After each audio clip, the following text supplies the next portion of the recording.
Prime Minister Modi has just tweeted right ahead of the big dinner being hosted by India's President Draupadi Murmu. Prime Minister has just tweeted to say history has been created with the adoption of the New Delhi Leaders Declaration, or Delhi Declaration for short. United in consensus and spirit, we pledge to work collaboratively for a better, more prosperous and harmonious future. My gratitude to all fellow G20 members for their support and cooperation. Echoing what the Prime Minister said a little earlier, he's put that out now in a tweet affirming the consensus is complete, it's full.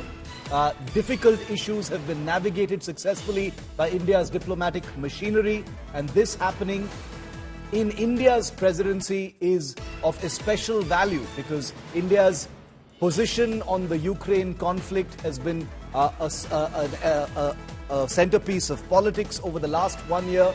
Many naysayers have changed their minds, as a matter of fact, over India's decision to have a very independent and nuanced take on the Russia-Ukraine conflict. All of that enshrined now in a Delhi declaration that appears to have managed an alignment that few thought was going to be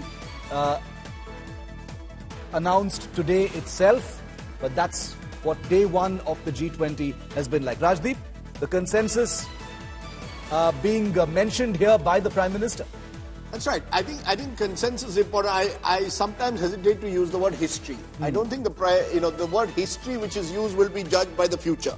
In the present moment that we live, I think what is important is to recognize, I think the world leaders have come to the conclusion that you can't wait any longer. There are certain issues that you can't push forward.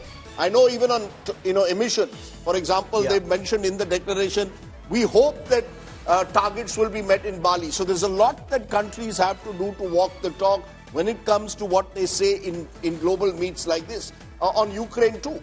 I mean, eventually Russia is going to have to make its position clear. We've had the war go on for 18 months. But I think purely in terms of the limited expectations we had because a number of the smaller meetings had failed in the last year on critical issues, there was a fear that will the Chinese or the Russians try and block a consensus. The ability, and I think Prime Minister Modi and his entire team deserves credit for having put together a broad agreement on issues, keeping aside some of the issues that could have become ticklish. And I think that's the spirit in which the Prime Minister has been speaking. The fact that he's managed to create a sense of inclusivity. I think if there was one buzzword that symbolizes what's happened at the G20, it is the spirit of inclusivity. And that reflects not just in what we've seen in the agreement, we've seen it with the African Union joining in so smoothly, and we are now seeing it in the possibility of the India, Middle East, Europe belt, which could be, some believe, a challenge to what the Chinese are doing with their One Belt, One Road project. So we just wonder that effectively we are creating, in a way, in our own small way, we are becoming bridge builders.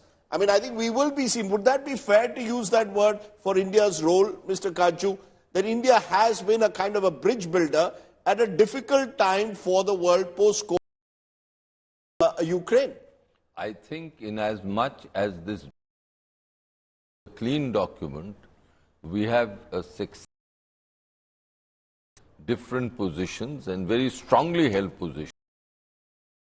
In that respect, we've been able to bridge the gaps. But as I mentioned to you, we've managed to do that in terms of for Ukraine by allowing something in this which will give solace to everyone.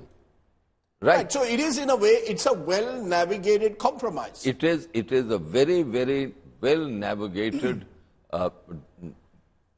section of 8 paragraphs on the Ukraine conflict, which enables some satisfaction to the different contending parties.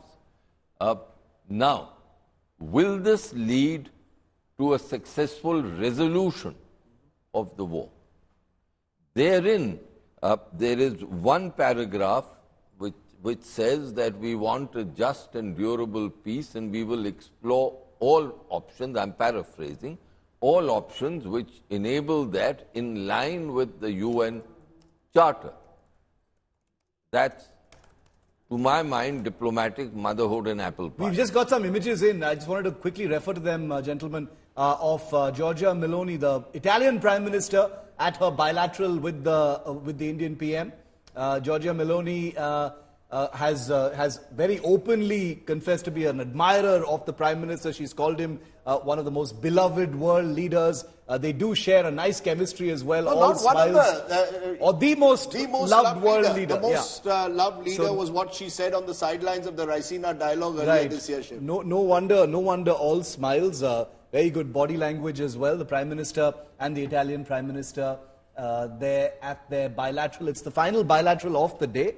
I think, unless there's at least one more. I think there's one more. I think there's a Germany bilateral as well. So you've had the UK, you've had Japan, this is Italy, and unless Germany is going to be squeezed in right after this, or it's already happened, and we just haven't seen the pictures yet. 4 big bilaterals have taken place today, and these are images of Giorgia Meloni, the Prime Minister of Italy. Joining me for a moment is also Einar Tangen. He's senior fellow at the Thai Institute. He's Beijing-based. Mr. Tangen, we were on air together less than 24 hours ago, and there were concerns about whether we would have a fruitful document at the end of this G20 summit. It appears that has happened. Would you agree broadly that there is a spirit of accommodation, of inclusivity that signals it? Particularly when I look at China's position, many saw China before the summit as a potential obstructionist. That doesn't seem to have happened. Well, China was never looking to be an obstructionist. They were trying to get the G20 to concentrate on 2 major issues, and that is climate change, and then also on top of that, the economics, spiraling economic situation, which is deteriorating and affecting many developing countries. In terms of the communique, I think outside there'll be 2 narratives. Obviously, the narrative you have is it's wonderful. I think most people outside of India will see it as fairly watered down. This particular event, this G20, will be remembered, one, because of the African Union joining. The question is, joining a group that can only issue something so watered down with no specifics, it's a real question of where things will go. Why do you say watered down? Why do you specifically use the word watered down? What is it about this document that you believe is watered down? All right, so let's start from the top. Okay, there was, the concerns about climate change are there. There's no language in there talking about the $100 billion a year that was promised by the West and has not been delivered. There has nothing about health. Taking that forward in any kind of real way. In terms of the economics, yes, there's general wording, but there's no specifics. Where are the dollar signs or the money signs on those? You can't just live off of nice words, and we will try hard. We're in the midst of an economic crisis. That's why the people have been turning to the G20. Because of what they did during the last financial crisis that was started by the U.S. And we just are not seeing that. So and there are also, there's going to be some issues with, what's happened. I mean, India's done very well out of this. 4 WTO cases, it looks like, have been resolved, those between U.S. and India. But the WTO itself is not functional. It would have been expected that India would have called for the U.S. to relent and allow appellate judges to be appointed so that final judgments can be rendered and the WTO can be returned to functioning normal. There is this issue in terms of economics. Yes, India was able to get the U.S. to agree on a joint venture for producing jet engines.